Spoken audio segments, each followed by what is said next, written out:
آج کا عنوان ہے تو خدا سے پوچھ وہ کون تھے۔ مکہ کے رئیس اور شرفاء اپنے بچوں کو دودھ پلانے کے لیے معاوضے پر دایا رکھتے تھے۔ وہ اپنے بیٹوں کو ان خواتین کے حوالے کر دیتے ہیں جو انہیں اپنے گاؤں لے جاتی ہیں۔ اس کی ایک اور وجہ بھی ہے کہ مکہ کی آب و ہوا میں اکثر نوزائیدہ بچے مر جاتے ہیں۔ دیہات کی آب و ہوا ان بچوں کے لیے فائدہ مند ہے اور وہیں ان بچوں کو خالص عربی زبان سیکھنے کا موقع بھی مل جاتا ہے۔ بیٹیوں کی صورت میں دایا کو اپنے گھر میں رکھا جاتا ہے۔ جس طرح عرب کے رئیس اپنے بچوں کے لیے دایا ڈھونڈتے ہیں، اسی طرح دیہات کی خواتین دائیاں بھی سال بھر مکہ آتی رہتی ہیں کہ بچہ مل جائے تو انہیں پیسوں کی صورت میں خوشحالی ملے۔ قبیلہ بنی حوازن کی شاخ بنی سعد کی 10 عورتیں اسی غرض سے اپریل 571 عیسوی کے آخری دنوں میں مکہ آئی ہیں۔ حلیمہ بنت ابو زہیب انہی عورتوں میں سے ایک ہیں۔ اس قبیلے کی عورتیں رضاعت یعنی نرسنگ کے لیے اچھی شہرت رکھتی ہیں۔ ان عورتوں کا تعلق مکہ کی جنوب مشرقی وادی بنی سعد سے ہے جو طائف کے قریب واقع ہے۔ مکہ سے 16 کلومیٹر دور حدیبیہ واقع ہے۔ اسے آج کل شمیسیہ کہا جاتا ہے۔ قبیلہ بنی سعد حدیبیہ کے آس پاس اور طائف کے نواح تک آباد ہے۔ بنی سعد بن بکر قبیلے کی زندگی انتہائی سادہ ہے۔ وہ مختلف موسم مختلف مقامات پر گزارتے ہیں۔ بچے سارا دن چراگاہوں میں بھیڑ بکریوں کے ریوڑ کی نگہبانی اور آپس میں کھیل کود میں گزارتے ہیں۔ عورتیں کھانا پکانے کے لیے لکڑیاں اکٹھی کرتی ہیں، خاندان کے باقی افراد کی دیکھ بھال کرتی ہیں، فارغ وقت دھاگا کاٹنے میں صرف کرتی ہیں۔ یہ لوگ کھجور اور دودھ پر گزارا کرتے ہیں۔ بعض اوقات انہیں سبزیاں اور گوشت بھی کھانے کو مل جاتا ہے۔ میلوں میں جا کر یا مکہ جیسے بڑے شہروں میں وہ میٹھا گوشت بھی کھاتے ہیں۔ حلیمہ سعدیہ کے گاؤں کا نام شاہتا ہے۔ یہ ایک پہاڑی گاؤں ہے جو مکہ سے تقریباً 150 کلومیٹر دور ہے۔ پہاڑی کے دامن میں ایک باغ ہے۔ حلیمہ سعدیہ کے گھر کے قریب ایک کنواں ہے۔ غالباً رسول اللہ اس کنویں سے پانی پیتے ہوں گے۔ بنی سعد کی عورتیں عام الفیل یعنی 571 عیسوی میں مکہ آئی ہیں تو ان گھرانوں میں گئی ہیں جہاں وہ پہلے بھی یہ خدمت انجام دے چکی ہیں۔ ایک اور دایا حمزہ کو دودھ پلانے کے لیے لے چکی ہے۔ حلیمہ سعدیہ بنی عبد المطلب کے گھرانے میں آئیں تو پتہ چلا کہ عبد المطلب کے گھر پوتا ہوا ہے۔ حلیمہ کے علم میں آیا ہے کہ اس بچے کے والد عبداللہ وفات پا چکے ہیں، تو سوچنے لگی یتیم کو لے کر جاؤں گی تو شاید دنیاوی اعتبار سے اچھی خدمت نہ ملے۔ حلیمہ بی بی آمینہ کے بیٹے کو اپنے ساتھ نہیں لے جانا چاہتی۔ ماں غریب ہے اور باپ دنیا سے رخصت ہو چکا ہے۔ ایسی خدمت نہیں ملے گی جیسی باپ اپنے بیٹے کی خوشی میں کرتا ہے۔ حلیمہ تو پہلے ہی خشک سالی کے شکار گاؤں سے آئی ہیں۔ ان کا خچر سب سے کمزور ہے، ساری عورتوں سے پیچھے رہ جاتی ہیں۔ باقی لوگ سارا راستہ اس وجہ سے تنگی محسوس کرتے رہے، لیکن اسی گاؤں سے ہونے کی وجہ سے ساتھ لائے ہیں۔ حلیمہ سعدیہ کی گود میں بیٹا عبداللہ ہے جو دودھ نہ ملنے کی وجہ سے ساری رات روتا رہتا ہے۔ دونوں میاں بیوی اس وجہ سے ساری رات سو نہیں پاتے۔ حلیمہ سعدیہ کا دودھ اس کے بیٹے کے لیے کافی نہیں ہوتا۔ ان کی اونٹنی اتنا دودھ نہیں دیتی کہ گھر کے افراد اپنی بھوک مٹا سکے۔ خشک سالی اپنے عروج پر ہے۔ حلیمہ کہتی ہیں شاید خدا کی زمین پر ہمارے علاقے سے زیادہ خشک سالی کہیں نہیں ہے۔ کمزور خچر، لاغر اونٹنی اور کم دودھ۔ حلیمہ کے لیے تو کوئی معاملہ بھی آسان نہیں ہے۔ آسودگی بس ایک خواہش ہی ہے۔ حلیمہ سعدیہ اور گھروں میں گئیں کہ بچہ لے سکے، لیکن ان کی صحت اور حالت دیکھ کر کوئی ماں اپنا بچہ انہیں دینے کے لیے تیار نہیں ہے۔ حلیمہ کو کیا پتا، اس کی کمزور حالت ہی اس کی خوش نصیبی ہے۔ حلیمہ مایوسی کے عالم میں پریشان ہے۔ اپنے شوہر سے کہتی ہیں خدا کی قسم میں خالی ہاتھ گاؤں واپس نہیں جاؤں گی۔ حلیمہ کے شوہر نے مشورہ دیا ہے کہ پھر ہم عبداللہ بن عبد المطلب کے بیٹے کو ہی لے آتے ہیں۔ حلیمہ سعدیہ اور ان کا شوہر حارث بن عبد العزیٰ بی بی آمینہ کی خدمت میں حاضر ہوئے ہیں۔ ان کی ملاقات بچے کے دادا سے ہوئی ہے۔ عبد المطلب نے دایا سے پوچھا ہے، تمہارا نام کیا ہے؟ جواب ملا، حلیمہ سعدیہ۔ واہ واہ، حلیمہ یعنی نرم بھی اور سعدیہ یعنی خوش قسمت بھی، یہ دونوں خوبیاں ایک جگہ، کمال ہے۔ بی بی آمینہ اپنے بیٹے کو حلیمہ کے پاس لائی ہیں۔ پیارا بیٹا اس وقت سبز رنگ کی چادر میں لپٹا ہوا سو رہا ہے۔ حلیمہ سعدیہ کا بیان ہے، میں نے بچہ گود میں لیا اور منہ سے چادر ہٹائی تو میں بچے کی خوبصورتی پر فدا ہو گئی۔ اتنا پیارا بچہ میں نے پہلے کبھی نہیں دیکھا تھا۔ میرا جی چاہتا تھا میں اسے دیکھتی ہی جاؤں۔ میں نے اس بچے کے ماتھے پر بوسہ دیا۔ سمجھا نہیں ہنوز میرا عشق بے ثبات، تو کائنات حسن ہے یا حسن کائنات۔ حلیمہ سعدیہ کا بیان ہے، مجھے آپ سے عشق ہو گیا ہے، میں سمجھ نہیں پا رہا کہ آپ حسن کی کائنات ہیں یا کائنات کا حسن، یہ فیصلہ کرنا مشکل ہے۔ اس وقت رسول اللہ کی عمر 8 دن ہے۔ بی بی آمینہ نے رسول اللہ کو حلیمہ کے حوالے کرتے ہوئے کہا ہے کہ میں اپنے بچے کو اللہ ذوالجلال کی پناہ میں دیتی ہوں، اس شر سے جو پہاڑوں پر واقع ہو، یہاں تک کہ میں اسے اونٹ پر سوار دیکھوں، میں دیکھ لوں کہ یہ غلاموں اور غریبوں کے ساتھ احسان کرنے والا ہو۔ بچہ لینے کے بعد حلیمہ سعدیہ کی 3 راتیں مکہ میں خیمے میں گزری ہیں، کیونکہ سارے قافلے کے ساتھ ہی واپس گاؤں جانا ہے۔ حلیمہ سعدیہ بتاتی ہیں کہ میں نے قریشی بچے کو دودھ پلایا تو اپنے اندر غیر معمولی تبدیلی دیکھی۔ بھوک اور کمزوری کی وجہ سے میرے بیٹے کے لیے ہی دودھ کافی نہیں ہوتا تھا، اب دونوں بچوں نے اپنی بھوک کے مطابق دودھ پیا۔ میرے لیے یہ ایک خوشگوار حیرت تھی۔ حارث اونٹنی کا دودھ دوہنے گئے تو اونٹنی نے بھی خوب دودھ دیا ہے۔ وہی اونٹنی جس کا دودھ خشک تھا ایک لمحے میں بدل گئی۔ میں اور حارث نے دودھ پیا، اپنی بھوک اور پیاس بجھائی۔ اب ہمیں اندازہ ہونا شروع ہو گیا ہے کہ ہم ایک غیر معمولی بچے کو لے کر آئے ہیں۔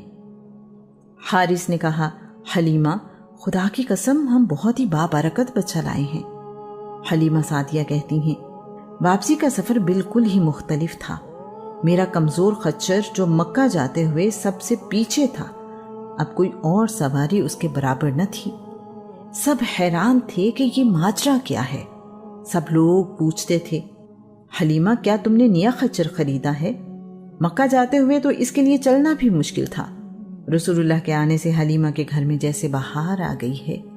حلیمہ سعدیہ کے 3 بچے ہیں، ایک بیٹا عبداللہ اور 2 بیٹیاں انیسہ اور حذافہ۔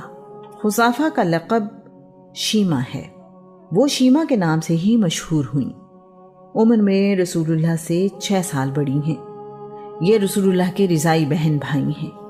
ابو سفیان بن حارث بن عبد المطلب نے بھی حلیمہ سعدیہ کا دودھ پیا تھا۔ ابو سفیان بن حارث رسول اللہ کے چچا کا بیٹا ہونے کے علاوہ حلیمہ سعدیہ کی نسبت سے رضائی بھائی بھی ہے۔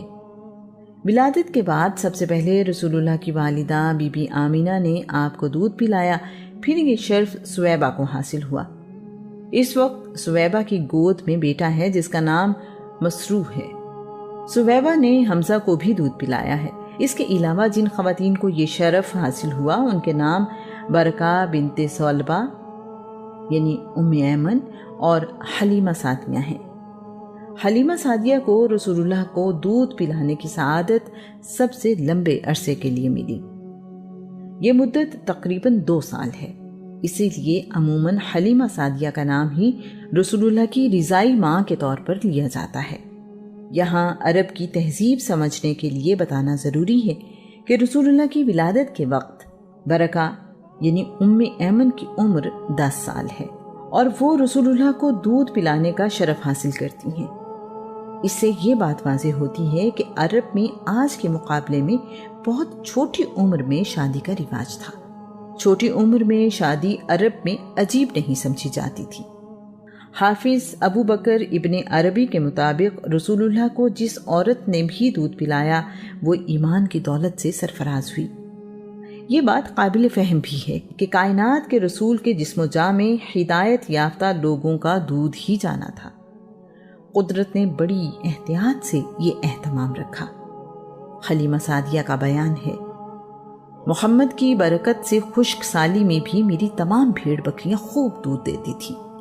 سارے گاؤں کے جانور خشک سالی کا شکار تھے، جبکہ میرے جانور روز بروز بہتر ہوتے جا رہے تھے۔ تمام لوگ اپنے چرواہوں کو ہدایت کرتے تھے کہ اسی چراگاہ میں جاؤ جہاں حلیمہ کی بکریاں جاتی ہیں۔ بھلا وہ کہاں جانتے تھے کہ فرق چراگاہ کا نہیں، فرق تو وہ خوش نصیبی ہے جو میرے حصے میں آئی۔ حلیمہ سعدیہ گزرے ہوئے دنوں کو یاد کرتے ہوئے کہتی ہیں، میں محمد کا بہت خیال رکھتی تھی، انہیں کہیں دور نہیں جانے دیتی تھی۔ ایک روز میرا دھیان نہ رہا، شیما اپنے رضائی بھائی کو تپتی دوپہر میں بکریوں کے ریوڑ کے پاس لے گئی۔ میں تلاش میں نکلی اور شیما تک پہنچ گئی۔ جب محمد کو شیما کے ساتھ دیکھا تو میں شیما کو ڈانٹنے لگی، اتنی تپش میں تم بچے کو ساتھ لے کر دور آ گئی ہو، اگر یہ بیمار ہو گیا تو؟ شیما نے جواب دیا، اماں جان تپش کیسی، بادل کا ٹکڑا میرے بھائی پر مستقل سایہ کیے ہوئے ہے، ہم جہاں جاتے ہیں بادل کا ٹکڑا ساتھ جاتا ہے۔ پچھلے 2 سال حلیمہ کے لیے آنے والا ہر دن پہلے سے بہتر رہا ہے۔ حلیمہ سعدیہ بیان کرتی ہیں، سارا گاؤں ہی محمد کا دیوانہ تھا۔ اگر کسی کو کوئی جسمانی تکلیف ہوتی تو وہ محمد کی ہتھیلی تکلیف والی جگہ پر لگاتا، اللہ کے حکم سے فوراً شفا پاتا۔ انسان ہی نہیں جانور بھی اس رحمت سے محروم نہیں رہے۔ میرے گاؤں میں اگر کوئی جانور بیمار ہو جاتا تو وہ محمد کے پاس لاتے، ان کا ہاتھ اس جانور پر پھیرتے تو وہ جانور تندرست ہو جاتا۔ ایک دن میں محمد کو گود میں لیے بیٹھی تھی کہ بکریوں کا ریوڑ قریب سے گزرا۔ ایک بکری ریوڑ سے علیحدہ ہوئی، آگے بڑھی، محمد کے ماتھے پر بوسہ دیا اور واپس بکریوں میں شامل ہو گئی۔ اب سارے گاؤں کو علم ہو چکا، یہ قریشی بچہ غیر معمولی ہے۔ محمد کا چہرہ بہت روشن تھا، ان کی موجودگی رنگ و نور کی برسات تھی۔ سال میں 1-2 بار دائیاں بچوں کو ان کے ماں باپ سے ملوانے مکہ لے جاتی ہیں۔ ان کا مقصد والدین کا اطمینان اور بدلے میں ان سے بھیڑ بکریاں اور دوسرے فائدے حاصل کرنا ہوتا ہے۔ حلیمہ سعدیہ جب بھی رسول اللہ کو مکہ لے کر گئیں، وہ مکہ کی آب و ہوا میں بیمار ہو گئے۔ رسول اللہ کا بچپن سادہ ہے اور دوسرے بچوں جیسا ہے۔ رسول اللہ اپنے ہم عمر بچوں سے زیادہ صحت مند ہیں۔ شیما ایک یادگار واقعہ بیان کرتے ہوئے کہتی ہیں، رسول اللہ نے ایک دن کھیلتے ہوئے میرے کندھے پر اس زور سے کاٹا کہ اس کا نشان میرے کندھے پر ساری عمر موجود رہا۔ غزوہ حوازن کے دوران مسلمان فوج نے کچھ لوگوں کو قیدی بنا لیا، ان قیدیوں میں میں بھی موجود تھی۔ رسول اللہ کے سامنے قیدی پیش کیے گئے تو میں نے اپنے قریشی بھائی کو دیکھتے ہی پہچان لیا۔ میں بہت خوش ہوئی، مجھے بچپن کے سارے واقعات یاد آنے لگے۔ رسول اللہ سے میری ملاقات 56 سال بعد ہو رہی تھی۔ میں نے رسول اللہ کو یاد دلایا کہ میں حلیمہ سعدیہ کی بیٹی حذیفہ ہوں، اور کندھے پر نشان دکھایا تو رسول اللہ نے بھی مجھے پہچان لیا۔ بہن ہونے کی وجہ سے مجھے آزاد کر دیا اور حسن سلوک بھی کیا۔ ایک کنیز، بکریوں کا ریوڑ اور 3 غلام مجھے دیے۔ میں نے اسلام قبول کیا۔ اس کے علاوہ رسول اللہ نے میری نسبت سے بنی حوازن کے 6000 قیدی بھی رہا کر دیے۔ رضاعت یعنی نرسنگ کی مدت عموماً 2 سال ہوتی ہے۔ حلیمہ سعدیہ بیان کرتی ہیں، محمد جتنا عرصہ میرے پاس رہے کبھی بستر گندہ نہ کیا، نہ ہی کبھی آپ کے کپڑے خراب ہوئے۔ وقت مقررہ پر جسمانی ضرورتیں پوری کرتے رہے۔ ان کی پاکیزگی بہت اعلیٰ تھی۔ محمد کی عمر 2 سال ہوئی تو میں اپنے شوہر کے ساتھ مکہ گئی کہ بچہ ماں کے حوالے کیا جائے۔ بی بی آمینہ اور عبد المطلب نے میری توقع سے بڑھ کر میری خدمت کی۔ میرا دل ابھی بھی اس بچے کے ساتھ دھڑک رہا تھا۔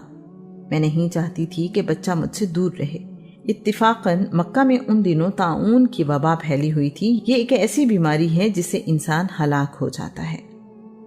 حلیمہ سعدیہ بیان کرتی ہیں، ہم دونوں میاں بیوی نے اس وبا کا بہانہ بنا کر بی بی آمنہ سے درخواست کی کہ وبا خطرناک ہو سکتی ہے، اس لیے بچہ ہمارے ساتھ ہی بھیج دیں۔ بار بار اصرار کرنے پر بی بی آمنہ راضی ہو گئیں۔ میں ایک بار پھر محمد کو اپنے گاؤں لے آئی۔ ہم بہت خوش ہیں کہ وہ پیارا بابرکت بچہ پھر سے ہمارے پاس ہے۔ شیما کی خوشی کی حد نہیں ہے، کبھی کھلاتی، کبھی پلاتی، لوریاں سناتی، گیت گا گا کر دل بہلاتی ہے۔ ایک دن محمد نے مجھ سے کہا، اماں میرے بہن بھائی کہاں جاتے ہیں؟ میں انہیں سارا دن نہیں دیکھتا۔ میں نے جواب دیا، وہ بکریاں چرانے جاتے ہیں۔ رسول اللہ نے ان کے ساتھ جانے کی خواہش ظاہر کی۔ رسول اللہ بھی اپنے رضائی بہن بھائیوں کے ساتھ بکریاں چرانے جاتے ہیں۔ باقی انبیاء کی طرح رسول اللہ نے بھی بکریاں چرائیں۔ یہ حلیمہ بھید کھلا نہیں، یہ مقام چونو چرا نہیں، تو خدا سے پوچھ وہ کون تھے، تیری بکریاں جو چرا گئے۔ حلیمہ یہ باتیں کرنے کا مقام نہیں، نہ تم پر یہ راز کھلا ہے کہ وہ محمد اللہ کے رسول ہیں جو تیری بکریوں کو چراتے رہے۔ شیما بیان کرتی ہیں، محمد بکریوں کا ریوڑ چراتے تو بکریاں ادھر ادھر نہیں جاتی تھیں اور کمال محبت سے ان کے ارد گرد رہتی۔ حلیمہ رسول اللہ کو ذوالمجاز کے بازار میں لے کر آئی ہیں۔ ایک یہودی قیافہ شناس نے دیکھ کر کہا ہے کہ یہودیوں دوڑو، اس بچے کو پکڑو، یہ تمہیں جڑ سے اکھاڑ دے گا۔ بازار میں شور کی وجہ سے کسی کو اس یہودی کی آواز سنائی نہیں دی۔ اس سے پہلے کہ لوگ اس کی آواز پر اکٹھے ہوں، حلیمہ نے رسول اللہ کو چھپا لیا ہے اور فوراً گھر واپس لے آئی ہیں۔ وہ جس مقصد کے لیے بازار گئی تھیں اس کی پرواہ نہیں کی۔ ایک دفعہ یہودیوں کا گزر حلیمہ سعدیہ کے گاؤں سے ہوا تو ان کی نظر رسول اللہ پہ پڑی۔ یہودیوں نے حلیمہ سے پوچھا ہے کہ اس بچے کا باپ کدھر ہے؟ حلیمہ نے خطرہ محسوس کرتے ہوئے اپنے خاوند کی طرف اشارہ کیا اور کہا ہے، یہ اس بچے کا باپ ہے اور میں ماں ہوں۔ یہودی کہنے لگے، اگر یہ بچہ یتیم ہوتا تو ہم اسے قتل کر دیتے۔ حلیمہ سعدیہ بتاتی ہیں، محمد کے دوبارہ ہمارے گاؤں آنے کے کچھ سال بعد ایک عجیب و غریب واقعہ پیش آیا۔ وہ اپنے بہن بھائیوں کے ساتھ کھیل رہا تھا کہ دو نورانی صورت والے انسان سفید لباس پہنے ہوئے وہاں آئے۔ وہ محمد کو اٹھا کر پہاڑی کی طرف لے گئے۔ انہوں نے محمد کا سینہ چاک کیا۔ یہ دیکھ کر عبداللہ گھبرایا ہوا میرے پاس آیا، مجھے بتایا، اماں دو آدمی قریشی بھائی کو اٹھا کر لے گئے ہیں اور انہوں نے اس کا سینہ کاٹ دیا ہے۔ میری تو جان ہی نکل گئی۔ دوڑتی ہوئی محمد کے پاس پہنچی، دیکھا تو وہ ٹھیک ٹھاک کھڑا ہے اور اس کی نظریں آسمان کی طرف ہیں، گویا کہ نورانی صورت والے جدھر گئے ہیں محمد ادھر ہی دیکھ رہا ہے۔ میں اور حارث دونوں پریشان ہوئے۔ محمد سے پوچھا تو اس نے کہا، سفید کپڑوں میں دو آدمی میرے پاس آئے، مجھے اٹھا کر یہاں لائے اور میرا سینہ چاک کیا۔ میرے سینے سے کوئی چیز نکال کر باہر پھینک دی، میرا دل نکالا، ایک تشت میں رکھ کر پانی سے دھویا اور دل واپس میرے سینے میں رکھ دیا۔